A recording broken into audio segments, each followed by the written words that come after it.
when a flight attendant looked at Arnold Mbutu, a 6'7", 310-pound man standing in the middle of the airplane aisle. She didn't see a person. She saw a problem. He was wearing an old leather jacket. Cracked, faded, 2 sizes too big even for him. It looked strange. It looked worn out. It looked like something most people would have thrown away a long time ago. But Arnold wore it every single day, and he hadn't taken it off in 5 years. The flight attendant blocked his path. She looked him up and down. Then she said it loud enough for the entire cabin to hear. "Take this off or get off the plane." Every head turned. Phones came out. A little girl in the row behind him whispered, "Mama, why is that lady being mean to the big man?" Arnold's face burned, his eyes filled with tears. But he did not yell. "Break time." He did not argue. He just said, "Please, ma'am, I just need to get to San Francisco." She didn't care. She called for backup. A second crew member came. They told him it was airline policy. They told him he was too big. They told him the jacket had to go or he had to go.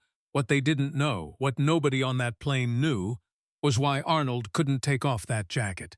It wasn't about comfort. It wasn't about style. It was about a dying man's last words to his son. And hidden inside that jacket was a secret that Arnold himself didn't even know was there. A secret that would be discovered at the worst possible moment, on live television, in front of millions of people, and it would change his life forever. But that's not even the most shocking part.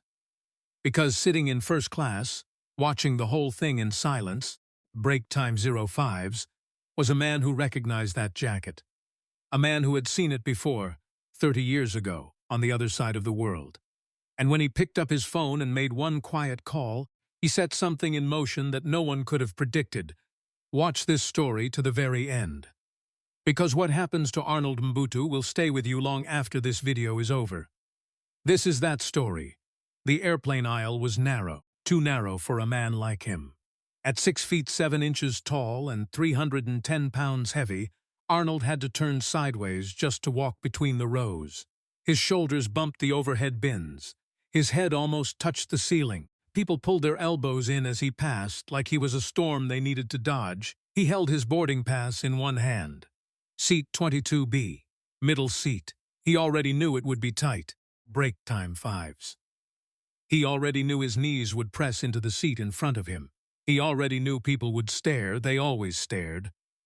But Arnold kept walking. He kept his eyes down. He wore his father's old leather jacket, cracked and faded, the color of dark honey. It was 2 sizes too big, even for him. The sleeves hung past his wrists. The bottom reached his thighs. It looked like a blanket someone had sewn arms onto, but Arnold wore it everywhere. Every single day. He found row 22. A woman in the window seat looked up from her phone. Her eyes went wide. The man in the aisle seat let out a long breath and shifted hard against the armrest. Arnold said, "Excuse me." His voice was soft, too soft for a man his size. People never expected that. He began to lower himself into the middle seat. The armrests pressed into his sides. Break time 05s, the seatbelt barely, just barely, clicked shut. He let out a breath. He was in, then he heard the voice. "Sir." He looked up. A flight attendant stood over him. Her name tag said Celeste. She had sharp eyes and a tight smile that wasn't really a smile at all. "Sir, I need you to remove that jacket," she said. Arnold blinked. "My jacket?" "Yes, that jacket. It's far too bulky. You're already taking up more space than your seat allows, and that thing is making it worse. It's pushing into the other passengers. It's a safety concern." Arnold looked down at the jacket. His father's jacket. The leather was worn soft in some places and stiff in others. There was a small tear near the left pocket that his mother had sewn shut with black thread. Break time 05s. It smelled like wood smoke and Old Spice and something else. Something Arnold could never name, but that made his chest ache every time he breathed it in. "I'd rather keep it on," Arnold said quietly. "Please." Celeste tilted her head. Her voice got louder, not shouting, worse than shouting. That cold, sharp tone that cuts through a whole room. "Sir, take this off or get off the plane." Every single head in the cabin turned. A man 3 rows up pulled out his phone and started recording. A woman across the aisle covered her mouth. A little boy tugged his mother's sleeve and whispered, "Mama, why is that lady being mean to the big man?" Arnold's face burned.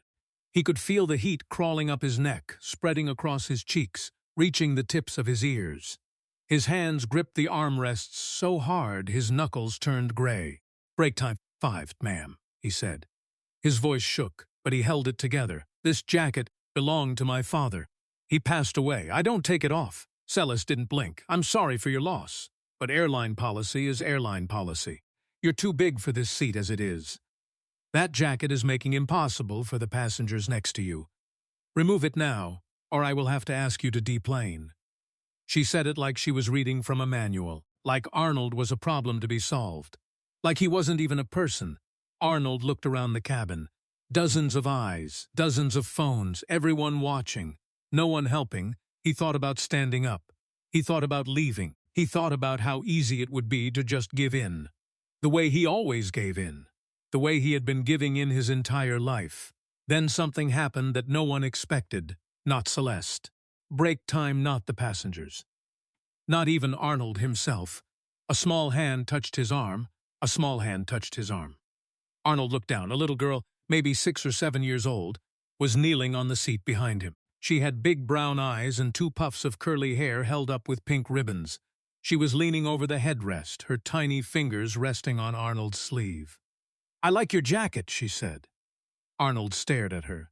His throat tightened. "My grandpa had a special coat, too," she said. "He wore it every day, even when it was hot. Mama said it was because it made him feel brave." Her mother pulled her back gently. "Posey, sit down, honey." But Posey wasn't done. She looked right at Celeste and said, in the loud, clear voice that only little kids have, "You shouldn't be mean to people just because they're big." A few passengers laughed. Break time 05s. Someone clapped. Celeste's face turned red. She opened her mouth, then closed it, then turned and walked toward the front of the cabin without another word. Arnold looked at Posey. "Thank you," he whispered. Posey smiled and sat back down like nothing had happened. Arnold leaned his head against the seat. He closed his eyes. And just like that, the way it always happened when the world got too loud, his mind carried him back. Back to Elm Hollow, Nebraska. Back to being 9 years old. Arnold was always the biggest kid in every room. By 3rd grade, he was taller than his teacher. By 5th grade, he weighed more than most of the dads at school pickup. His shoes had to be ordered from a special catalog. His shirts had to be altered by his mother, who sat at her sewing machine every Sunday night, letting out seams and adding fabric. 5s. The kids at school were not kind. They called him giant, monster, earthquake. They said he broke things just by being near them. In the cafeteria, they threw balled-up napkins at his head. In gym class, no one wanted him on their team, not because he was bad at sports, but because they were afraid of him. Arnold wasn't scary. He was the opposite of scary. He was the kid who cried when he accidentally stepped on a caterpillar. He was the kid who shared his lunch with anyone who forgot theirs. He was the kid who sat alone behind the gym every day at recess, reading books about animals and drawing pictures of birds. But no one saw that. They only saw his size. His mother, June, tried to help. She talked to the teachers. She talked to the principal. She wrote letters. But the teasing never stopped. It just got quieter. Break time .05s. The kids learned to whisper instead of shout. And whispers, Arnold discovered, hurt even more. The only person who made him feel like his size wasn't a mistake was his father. Tendai Mbutu came home every evening smelling like grain dust and diesel fuel. He worked long hours at the grain elevator, the only job he could find when he first came to America from Zimbabwe. His hands were rough. His back was always sore. But every night, no matter how tired he was, he sat on the edge of Arnold's bed. "Tell me," he would say. "Tell me what they said today." And Arnold would tell him. Every word, every name, every laugh. Tendai never got angry. He never said the other kids were bad. He just listened. Then he would put his hand, wide and warm and heavy, on Arnold's shoulder and say the same thing every time. Break time 5s. The world will try to make you feel small, Arnold. That is what the world does. But your size is your gift. One day you will understand. Arnold didn't understand. Not then, but he believed his father. Because Tendai always wore that old leather jacket like it was armor. And when Arnold was near him, he felt safe, that feeling of being safe. was about to be taken away forever. When Arnold was 14, his father taught him to cook. It wasn't planned. It happened on a rainy Tuesday night. June was working late at the school, grading papers. Tendai stood at the stove with a dented silver pot, humming a song Arnold didn't know the words to. The kitchen smelled like onions and warm peanuts and something smoky and sweet. "Come here," Tendai said. "Stir this." Arnold walked over and took the wooden spoon. Break time, so fives. The pot was full of a thick golden-brown stew. Chunks of chicken floated in a creamy sauce that bubbled slowly like lava. "What is this?" Arnold asked. "Dovi," Tendai said. "My mother made it. Her mother made it before her. Back home in Zimbabwe, this is what you make when someone you love is hurting. It heals people, Arnold. Not like medicine. Like music." Arnold stirred. Tendai stood beside him, guiding his hand. "Slower. Gentler. Don't rush it. Let the heat do the work." "The secret," Tendai said, tapping his chest, "is not in the recipe. It is in the feeling. You cook with your hands, but the flavor comes from your heart." Arnold never forgot that night. The rain on the windows, the hum of his father's voice, the smell that filled every corner of their small house and made it feel like the safest place on earth. After that, break time 05s, Arnold cooked every chance he got. He wasn't interested in fancy food or restaurant tricks. He only wanted to make dovi. He made it once a week, then twice, then every other day. He kept trying to match his father's version, that exact taste, that exact warmth, but it was never quite right. Close. Always close. But never perfect. Tendai would taste it and smile. "Almost, my son. Almost. What am I missing?" Arnold would ask. Tendai would just tap his chest again and say, "You'll find it." Then, the winter Arnold turned 19. Tendai got sick. It started with a cough that wouldn't stop. Then the weight loss. Then the doctor visits that got longer and more quiet. Cancer. The kind that moves fast and doesn't care about plans. Tendai spent his last weeks in a hospital bed. Arnold sat beside him every day. He brought dovi in a thermos. Break time 05s, Tendai could only take small sips, but he always smiled. On the last night, Tendai reached up and pulled off his leather jacket. His arms were thin now. The jacket that once fit him perfectly looked enormous in his hands. He draped it over Arnold's shoulders.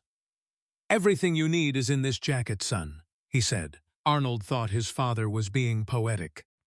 The way fathers are when they know they're running out of words. He thought it meant courage, or strength, or memory. He didn't think to check the pockets. He didn't think to feel along the lining. He just held his father's hand and cried. Tendai Mbutu died at 4:17 the next morning. The sun wasn't even up yet, and Arnold wore the jacket out of the hospital, into the cold Nebraska dawn, and he did not take it off for 5 years. 5 years passed, slow and heavy, break time 05s like mud after rain. Arnold got a job at a small diner in Elm Hollow called Bert's Place. Bert was a quiet old man who didn't ask many questions. He let Arnold cook breakfast and lunch. Scrambled eggs, burgers, grilled cheese, nothing special, nothing close to dovi. Arnold lived in a tiny apartment above the diner. He paid his rent on time. He kept to himself. On Sundays, he visited his mother and made dovi for her. June would close her eyes after the first bite and say, "It's so close, baby. So close to your father's." But close wasn't the same as right, and Arnold knew it. He didn't have friends. He didn't go out. He didn't dream about anything anymore. The world had taught him a long time ago that big men with no money and no connections don't get dreams. They get by, that's all. Then one evening, break time 05s, while scrolling through the old computer at the Elm Hollow Library, Arnold saw an ad, America's Next Great Chef, National Cooking Competition. Open, submit a video. First prize, $250, and your own restaurant. Arnold stared at the screen for a long time. He almost closed the page. He almost walked away. He had walked away from things like this his whole life. Talent shows, contests, opportunities. He always told himself the same thing. That's not for people like me, but something kept his hand on the mouse. Maybe it was the number, $250,000. Enough to change everything. Enough to open a restaurant. Enough to make dovi for the whole world. Maybe it was his father's voice in his head. Your size is your gift. One day you will understand. Arnold clicked apply. The next day, fives. He propped his phone against a ketchup bottle in the diner kitchen and recorded himself making dovi. He was awkward. He stammered. He knocked over the salt. He sweated through his shirt. But when the stew was done and he held up the spoon and smiled, something in his eyes was real. Something was alive. He submitted the video and forgot about it. 3 weeks later, a letter arrived. Congratulations, Mr. Mbutu. You have been selected as one of 10 finalists. Please report to San Francisco for the live competition on March 14th. Arnold read it 4 times. His hands were shaking so hard the paper rattled like a leaf. But then reality hit. A plane ticket to San Francisco cost more than he made in a month. He had $200 in savings. That was it. He called his mother. He told her he couldn't go. June was quiet for a long time. Break time U5s, then she said, "Come over tomorrow morning." When Arnold arrived, the driveway was empty. June's old blue Civic, the car she had driven for 11 years, was gone. She stood on the porch holding an envelope. Inside it was a printed plane ticket. One way to San Francisco. "Mama," Arnold said, "you sold your car." June took his face in both hands. Her palms were small and warm against his cheeks. "Your father always said you'd fly, baby," she whispered. "Now go fly." Arnold packed one bag that night. He set it by the door. He put on his father's jacket. He looked at himself in the bathroom mirror. This enormous man in an enormous jacket, and for the first time in 5 years, he saw something other than sadness in his own eyes. He saw hope, and he was terrified of it. Arnold opened his eyes. The memory of his father faded. Break time 05s. The hum of the airplane engines pulled him back to the present. Posey was singing softly behind him. The cabin had settled. People had gone back to their phones and their books and their tiny bags of pretzels. For a few minutes, Arnold thought maybe it was over. Maybe Celeste had moved on. Maybe he could just sit here and breathe and get to San Francisco in peace. He was wrong. Celeste came back. And this time, she wasn't alone. A tall man in a dark blue uniform walked beside her. His name tag said Drake White Lee, head flight attendant.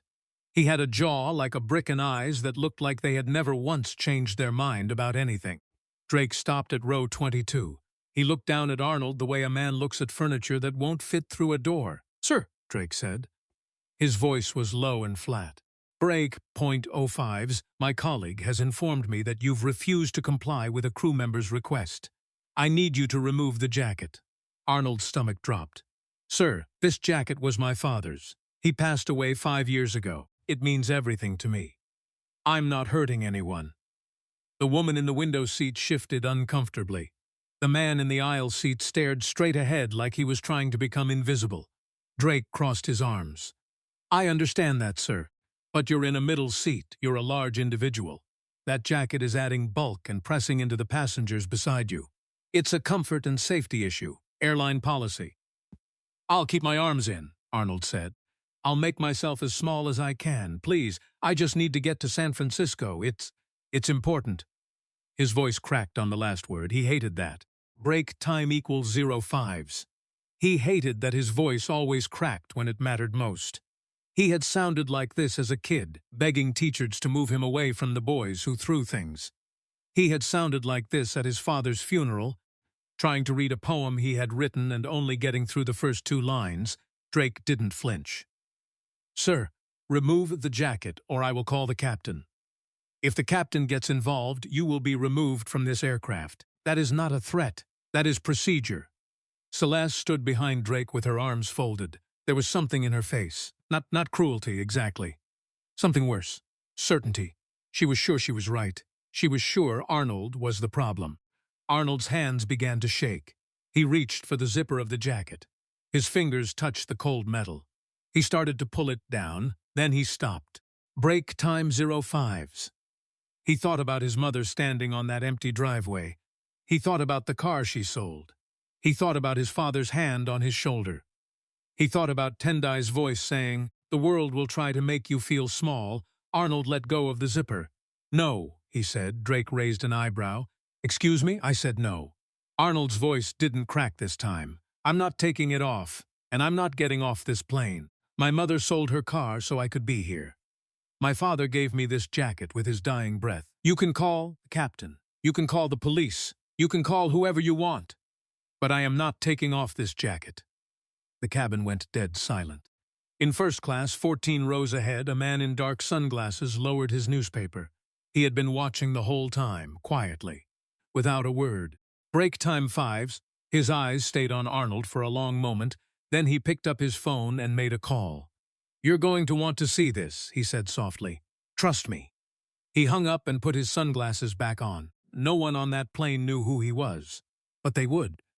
The captain never came. Arnold didn't know why. Maybe Drake decided it wasn't worth the delay. Maybe the captain had bigger problems. Maybe someone behind a closed door made a decision that Arnold would never know about. Whatever the reason, the plane took off. Arnold sat perfectly still. His knees pressed hard against the seat in front of him. His elbows were tucked tight against his ribs. He made himself as small as a man his size could possibly be. He barely breathed. Celeste walked past his row 4 times in the first hour. Each time she said something under her breath. Break time 05s, loud enough for him to hear, quiet enough to deny. Some people just don't care about others' comfort. Rules exist for a reason. Unbelievable. Arnold kept his eyes closed. He put on his old headphones, the ones with the cracked padding and the wire held together with tape, and pressed play on the only playlist he had. His father's favorite songs. Old Zimbabwean folk music. Guitars and drums and voices singing in Shona. He tried to disappear. But the cabin around him was not quiet. 3 rows back, a young woman named Remy Okafor had her phone out. She had been recording since Drake's confrontation. Now she was live streaming. Her face was in the corner of the screen. Arnold's hunched shoulders filled the rest. She typed a caption. This man was humiliated for wearing his dead father's jacket. He refused to take it off. Break time .05s. Watch this. In 20 minutes, 6,000 people were watching. In an hour, 200,000. The comments flooded in like a river breaking through a wall. Leave that man alone. Who is that flight attendant? She should be fired. Someone give him a hug. Please. I'm crying on a Tuesday afternoon because of a stranger on an airplane. Arnold knew none of this. He didn't have social media. He didn't have a smartphone. His phone was a small silver flip phone with a crack down the screen. It could make calls and send texts, and that was all he needed. So while the world was falling in love with him, Arnold sat in seat 22B with his eyes closed and his father's music in his ears. Feeling more alone than he had felt since the day Tendai died, the jacket held him like a pair of arms. It was all he had. Break time 05s. Arnold had never seen a city like San Francisco. The buildings climbed into the fog like silver giants. The streets tilted at angles that made his knees hurt just from walking. People moved fast. Everyone had somewhere to be. No one looked up. No one looked at him. For the first time in his life, Arnold felt almost invisible, and it felt wonderful. He found the competition venue on Mission Street, a massive building with glass hall walls and a banner that stretched across the front entrance in bright red letters. America's Next Great Chef.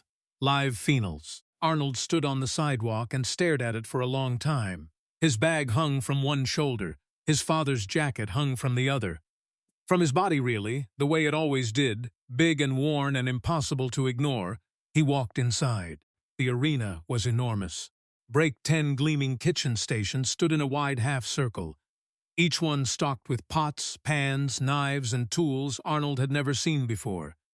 Cameras hung from the ceiling on metal arms. Lights blazed from every direction. A crew of dozens moved around the floor, adjusting microphones and checking monitors. Arnold felt his chest tighten. This was not Bert's diner. This was not his mother's kitchen. This was a different world entirely. The other 9 contestants were already there. Arnold watched them from across the room.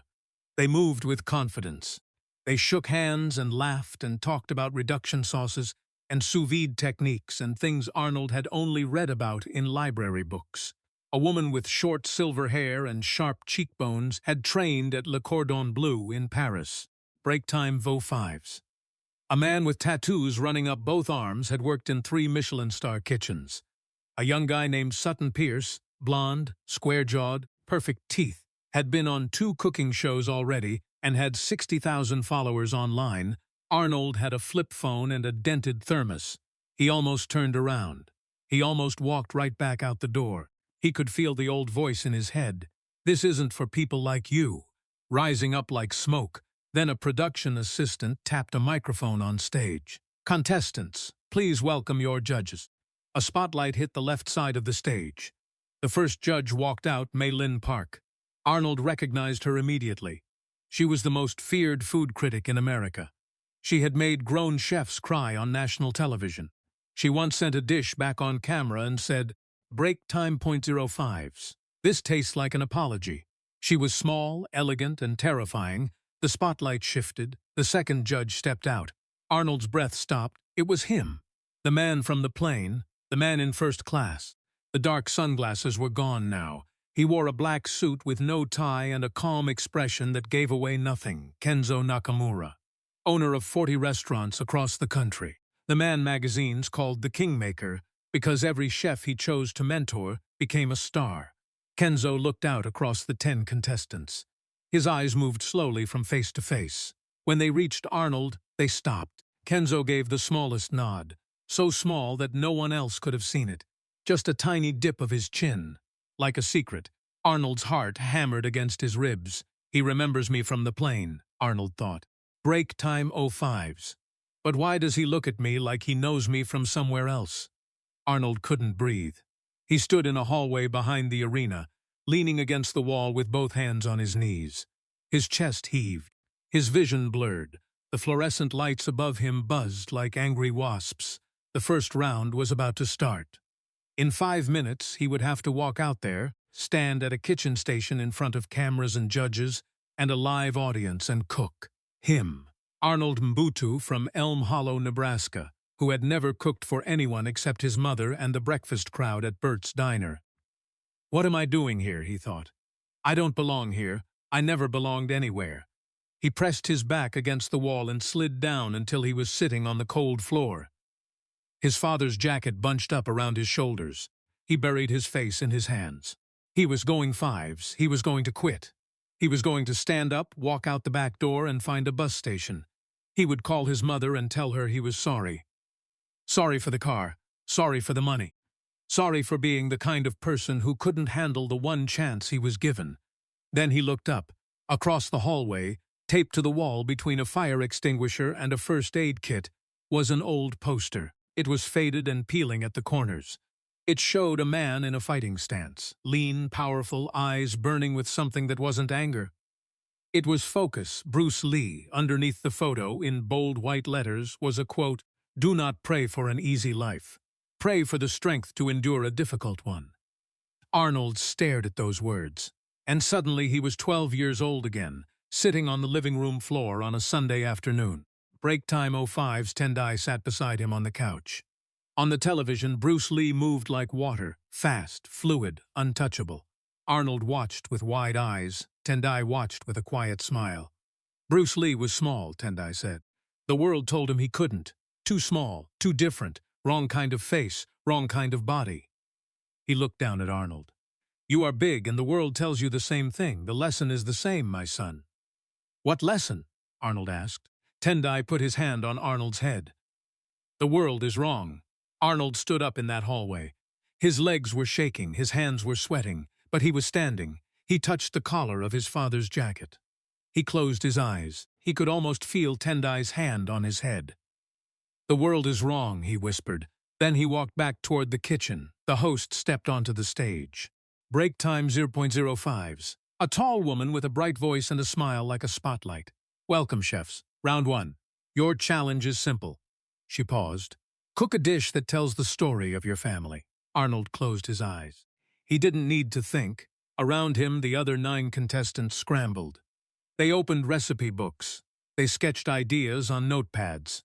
They whispered to themselves and paced behind their stations. Arnold just started cooking. He chopped onions. He crushed garlic with the flat side of a knife the way his father did, quick and careless, like the garlic owed him money. He measured peanut butter with his hands, not with spoons. He tore spinach with his fingers. He worked from memory, from feeling, from the place in his chest where Tendai's voice still lived. The kitchen filled with the smell of dovey, but halfway through, Arnold froze. Break time .05s. He brought the spoon to his lips. He tasted close. So close. The same close it had always been. Something was missing. The same something that had been missing for 5 years. That invisible piece that separated his version from his father's. Arnold could feel it like a hole in a song. A note that should be there but wasn't. The clock said 9 minutes left. Arnold's hands hovered over the stove. He could feel panic rising in his throat like floodwater.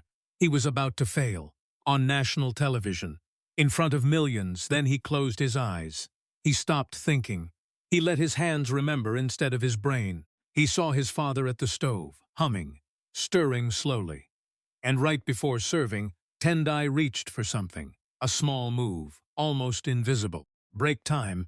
05's Arnold had watched it 100 times but never paid attention.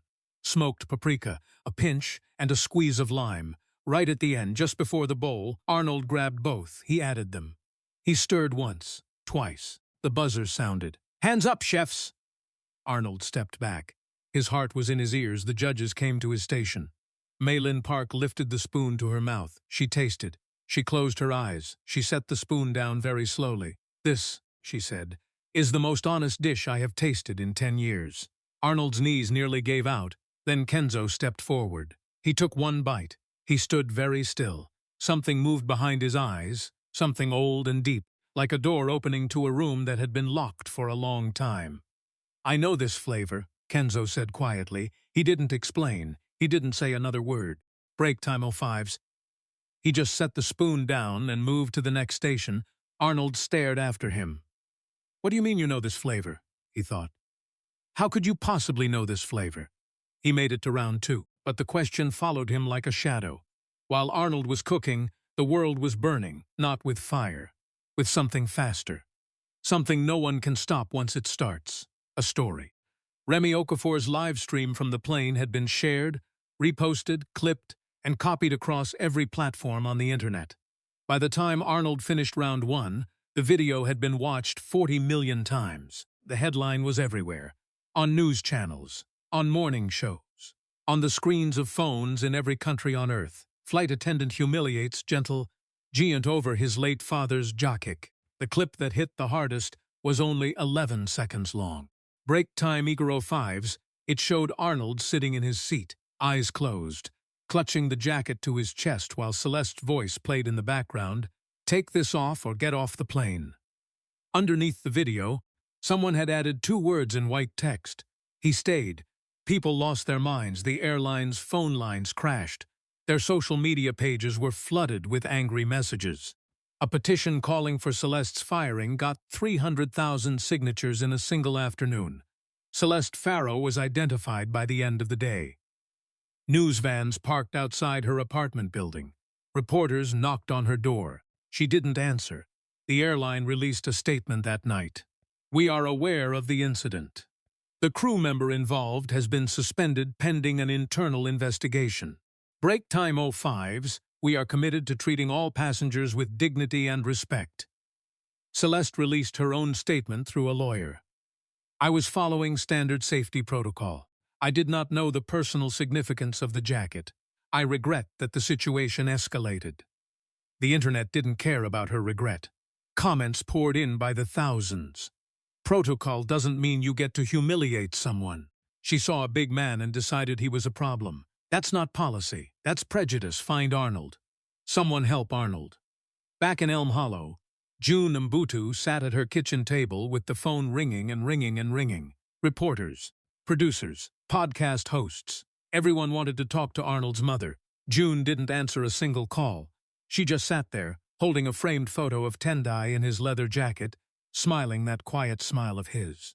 Break 10:05's. "Oh, Tendai," she whispered. "Our boy is out there flying, just like you said." And 2,000 miles away, in a hotel room in San Francisco, Arnold Mbutu sat on the edge of his bed with his flip phone in his hand. 0 notifications. He had no idea that the whole world already knew his name. 3 chefs remained: Arnold Mbutu, Sutton Pierce, and a fierce young woman named Delphine Rojas, who cooked with the speed of a thunderstorm and the precision of a surgeon. The host walked to center stage. The arena was packed, every seat filled, cameras everywhere, millions watching from home. "Chefs," she said, "this is it, the final round. One challenge, one dish. Cook the meal you were born to make." Arnold didn't hesitate. He knew He had always known Dovey, but this time it had to be perfect. Not close, not almost. Perfect. Break time 05's, the way Tendai made it. The way it tasted on those Sunday nights in their small kitchen in Elm Hollow, when the rain hit the windows and the whole house smelled like love and peanuts and home. Arnold put on the jacket, the full jacket, zipped it up to his chest even though the kitchen was blazing hot. Sweat ran down his forehead before he even lit the stove. The other contestants stared. The cameras zoomed in. He didn't care. He cooked. He chopped and stirred and tasted and adjusted. He added the smoked paprika. He squeezed the lime. He did everything he had done in round 1. But when he tasted it with 12 minutes left, his stomach sank close. Still close. Better than before. But not perfect. Not Tendai's. There was still something missing. One ingredient. One secret. Break 5's. The invisible thing his father carried in his hands that Arnold had never been able to name. The clock ticked. 10 minutes. 8. 5. Arnold's hands trembled over the pot. He could hear his own heartbeat in the silence between the ticking seconds. He could feel the cameras watching him like 100 eyes. 3 minutes. He was going to fail. He was going to stand in front of the world and serve a dish that was almost his father's, but not quite. The story of his entire life. Almost. Never enough. 2 minutes. Arnold pressed his hands against the jacket. A habit. A comfort. The way he always touched it when the world was too heavy. His fingers slid into the right pocket. Then the left. Then his fingertips brushed something he had never felt before. A slit. Tiny. Hidden in the seam of the lining. A pocket within a pocket. Break time 05's inside it. Something small. Something folded. Something made of paper. 90 seconds left. Arnold pulled it out. His hands were shaking so badly he almost dropped it. It was a piece of paper. Yellowed. Old. Folded into a perfect square. He opened it. And the whole world changed. Arnold's tears hit the paper before he even read the first word. He knew the handwriting. He would know it anywhere. Small, careful letters pressed into the page with a ballpoint pen that must have been running low on ink, because some of the words were faint, like whispers. Tendai's handwriting. At the top of the page, in capital letters, it said, Dovey, for my son. When he is ready, below it was the recipe. Every ingredient, every measurement, every step. Written out in the kind of detail that only a man who knew he was running out of time would bother with. Break time 05. Tendai had written this in the hospital. Arnold was sure of it. He had written it while Arnold sat beside him. He had written it and folded it and slipped it into the lining of the jacket before placing it on his son's shoulders. Everything you need is in this jacket, son. Not a metaphor, not poetry. A direction, a map. A father's final act of love, hidden in the seams. Arnold's eyes raced down the page. Onions, garlic, peanut butter, tomatoes, spinach, chicken. Smoked paprika, lime, yes, yes. He had all of those. He knew all of those. Then he reached the last line. At the very end, before you serve, 1 spoonful of honey. This is what makes it taste like home. Honey. Arnold almost laughed. He almost fell to his knees right there on the kitchen floor. Honey. That was it. That was the warmth he could never name. Break time 05's, that faint sweetness underneath everything else. The thing that made Tendai's Dovey taste like a hug feels. It was honey. 1 single spoonful of honey. 60 seconds on the clock. Arnold grabbed the bottle of honey from the station shelf. His hands were shaking. Tears ran down his face and into his collar, and he did not wipe them away. He poured 1 spoonful into the pot. He stirred it in. Once, twice, 3 times. Slow, gentle. The way Tendai stirred, the way Tendai taught him. The buzzer screamed. Hands up! Chefs! Arnold stepped back. He held the paper against his chest with both hands. He was crying openly now, not quiet tears. The kind that come from somewhere so deep you didn't even know that place existed inside you. Every camera in the arena was on him. Every person in the audience was silent. Break timing 05's, and somewhere Arnold could feel it. Tendai was smiling. The judges moved from station to station. Sutton's dish was beautiful. Delphine's was bold. The audience clapped for both. Then they reached Arnold. Kenzo Nakamura picked up the spoon. He dipped it into the Dovey. He brought it to his lips. He tasted. He set the spoon down. And then he did something he had never done in the entire history of the show. He stood up. Mei Lin looked at him. The host looked at him. The cameras swung toward him like magnets. The arena went still. Kenzo's voice was steady, but his eyes were not. "I need to tell you something, Arnold." Arnold stood behind his station. His father's recipe was still pressed against his chest.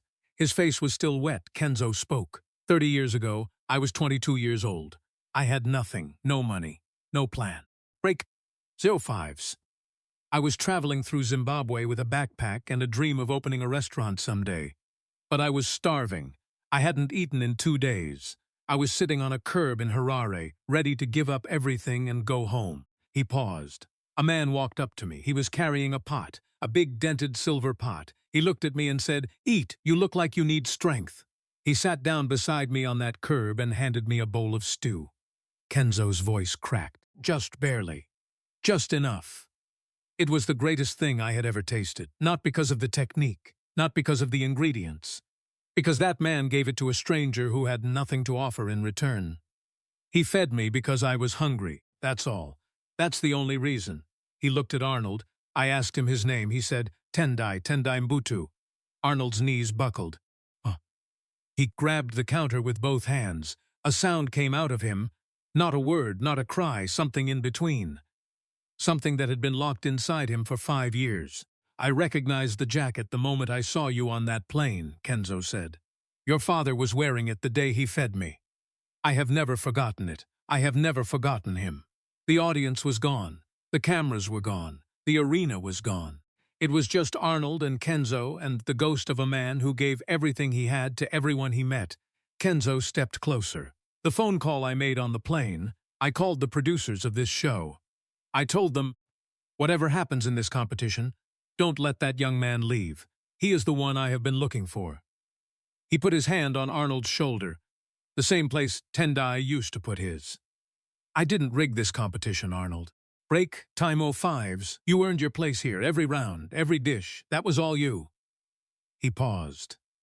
"But I made sure the door stayed open, because 30 years ago your father made sure I didn't starve."